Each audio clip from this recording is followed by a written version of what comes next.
حضور کی ماں کا انتقال ہو گیا ابوا کے میدان میں۔ اپنے والد گرامی کی قبر پر حضور مدینہ المنورہ ماں کے ساتھ گئے تھے تو واپس آ رہے تھے، 6 سال کی عمر تھی۔ حضرت آمنہ سلام اللہ علیہا کو لگا کہ اب بس میرا آخری وقت آ گیا، بخار کی کیفیت ہے۔ ام ایمن سلام اللہ علیہا کو، جو حضرت برکہ کے نام سے بھی معروف ہے، ان سے کہا کہ میرے اس بیٹے کو بحفاظت امیر قریش عبد المطلب تک پہنچا دینا، اور پھر حضور علیہ السلام سے کچھ باتیں کرنا چاہی، لیکن ضبط کے بندھن ٹوٹ گئے، آنکھیں چھم چھم برسنے لگی۔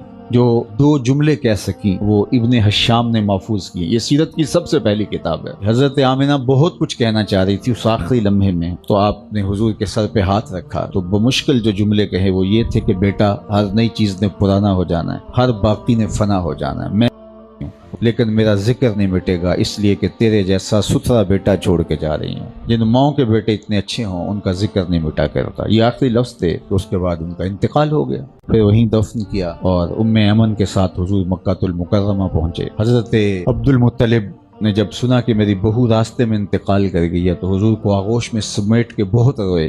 حضرت برکہ سے ہی کہا کہ میرے بیٹے کا تم نے خیال رکھنا ہے، اور اتنا پھر خیال رکھا حضرت برکہ نے کہ میرے آقا فرمایا کرتے تھے ام ایمن میری ماں کے بعد میری ماں ہے۔ خیر 8 سال کی عمر میں حضرت عبد المطلب کا بھی انتقال ہو گیا۔ پھر حضور کے چچا نے حضور کی جو خدمت کی وہ ایک مثالی عنوان ہے۔ پھر مکے میں جو کچھ ہوا وہ تاریخ کے اوراق میں موجود ہے۔ مکے کی گلیوں میں لوگوں نے گڑھے کھودے، کانٹے بچھائے، طائف چلے گئے تو انہوں نے پتھر مارے، اذیتوں کے پہاڑ، آوازیں کسے گئے، اجریاں ڈالی گئیں۔ خیر اللہ کا حکم آیا کہ محبوب آپ اس شہر کو چھوڑ دیجیے۔ اذیتیں بہت زیادہ پھیل گئی تھیں تو حضور مدینہ المنورہ چلے گئے۔ وہاں جا کے حالات تبدیل ہو گئے۔ وہ وقت بیت گیا جب لوگ پتھر مارتے تھے، اب حضور نکلتے ہیں، لوگ پلکیں راہوں میں بچھاتے ہیں۔